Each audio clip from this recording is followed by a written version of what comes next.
All right, so you have downloaded the workbook and you have a project in mind that you'd like to develop a business case for.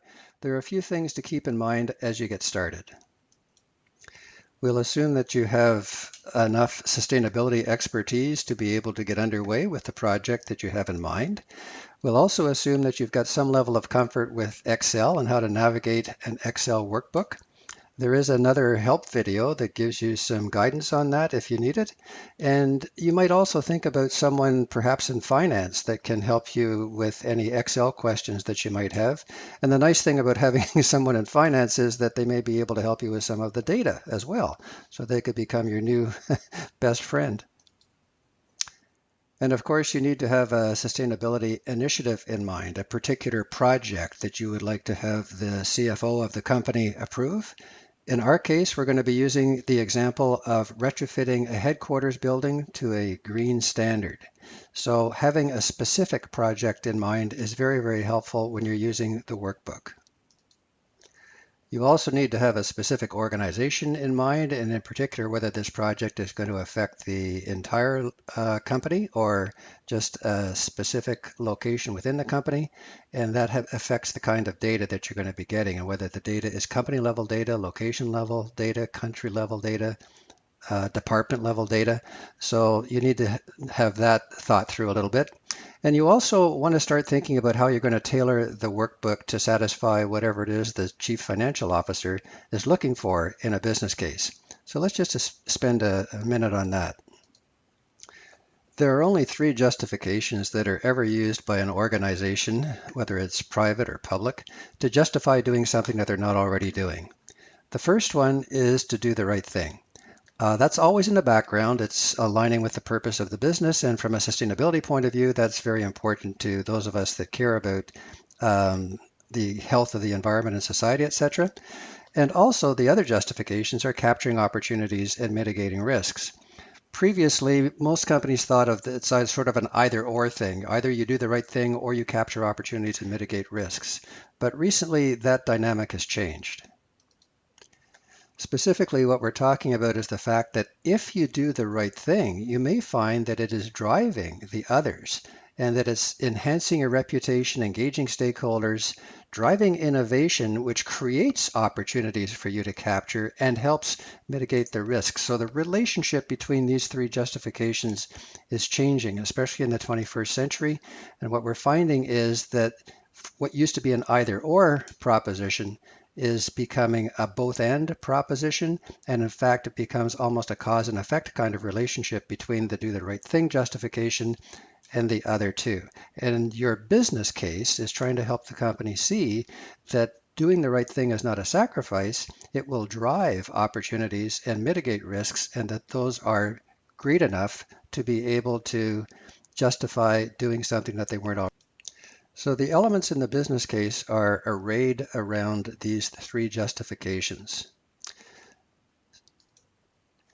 I've looked at about 20 other business case frameworks and teased out of them the elements that they think are important in a business case, and I've arrayed them all, the best of the best, around these three different justifications. So one group, of course, is the things that CFOs would be expected to pay attention to, and that is whether or not you're going to generate more revenue as a result of this project, whether the operating expenses are going to be positively impacted, etc. So the financial part of it. The nice thing is that the business case elements also include the risks of not only doing the project, but also if you don't do the project, are there risks that you want to make sure that you take into account, as well as fleshing out considerably what doing the right thing looks like from an environmental point of view, society point of view, original company purpose, mission point of view. So the complete set of business case elements is quite robust. It's the superset of all of the things that you might have in a business case. Now what you want to do is make sure that these are of interest to the CFO who's going to be making this decision. So the CFO probably already has some decision-making criteria in mind. In other words, when they're thinking of a good business case, what are they thinking of? What does it contain? Usually there's a form, something called a capital expenditure, CapEx a request form or something like that, which is what any project that the CFO is being asked to approve is brought forward with. So you've got a form that you need to take a look at. Usually the elements of that form include the things that we talked about before, the budget, the operating costs, the financial analysis of the project, and so on. What we're showing is a more complete set than they may have, and we may want to get the CFO to at least express some interest in fleshing out the traditional kinds of things with some other aspects of the project that may be going in the right direction as well. And this is a great excuse to have a conversation with the folks in finance just to kind of agree with them that if you were to bring forward a business case with more elements than they would normally look at, that these would be of interest to them, of use to them, and that they might impact the way in which they assess the worthiness of the project.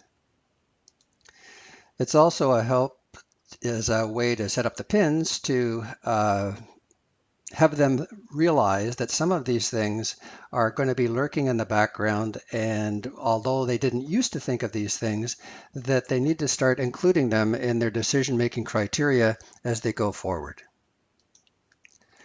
So that's the part about tailoring the workbook to CFO needs. And then you get to the data and assumptions. And of course, you need to get data about the company, both its current baseline data, how it's doing currently on its revenue and expenses and things of that nature. And later on, you're going to be showing the way in which you can improve those things. So the challenge is, where do you get the data from, especially if you don't have it yourself? And this comes into the dynamic by which you complete the business case. And it gets into what I call the human factor. This may be the most important part of the whole exercise. This is the way in which you engage with other people, so that the art of the business case, the way in which you do this, is actually more important than the accuracy of the numbers in the spreadsheet. So the danger is that you could be viewed like a hotshot hero who's trying to convince the executives to do something that maybe, if you are in operations, for example, you should have come forward with yourself beforehand. So there's a danger that as you, as a sustainability champion, put forward your case, you're going to tick off a whole lot of people in the organization whose help you need. You need their help in terms of having access to the data. You may need their help to actually implement the project or make a decision on the project or back up the credibility of the data that's in the business case when the decision makers ask these people. So what you really want to do is make sure that you avoid turf wars and bruised egos in the process, and that you co-create the business case with these people. So it's not your business case, it's our business case. It's a way in which they are pre-committed to helping make this a successful project, both in getting it approved as well as implementing it successfully.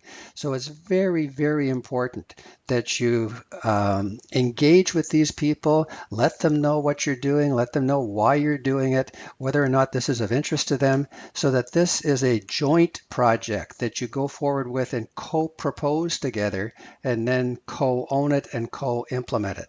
This dynamic is absolutely critical to the success of the project. Getting approval for a project that these people then make sure doesn't work is not good. So let's be smart about the way in which we engage people who are going to be impacted directly or indirectly by the project. So those are some of the things to think about as you get started, especially making sure that the things that you're going to be talking about in the business case or bringing forward in the business case are going to be of interest to the people who are going to be making the decision, and that they agree that this is a good thing for them to take a look at. You want to position this as something that it's not a lay down that you're going to be able to make this a successful project. You just want to see with them whether or not the business case is strong enough to approve it. And that's a nice tone with which to approach the whole exercise.